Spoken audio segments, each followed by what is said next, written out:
तुम्ही सुद्धा एकाच प्रकारच्या शेवग्याच्या शेंगा खाऊन कंटाळला आहात का? मग ह्या पद्धतीने बनवा. घरचे तुमचं कौतुक केल्याशिवाय राहणारच नाहीत.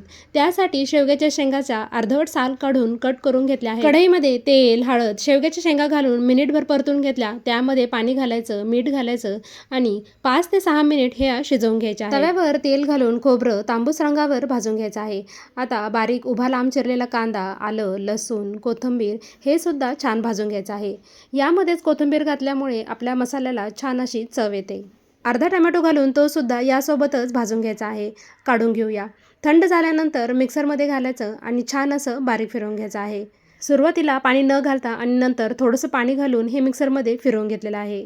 तेल गरम झाल्यानंतर जिरे, कढीपत्ता, तयार केलेलं वाटण छान तेल सुटेपर्यंत आपल्याला परतून घ्यायचं आहे.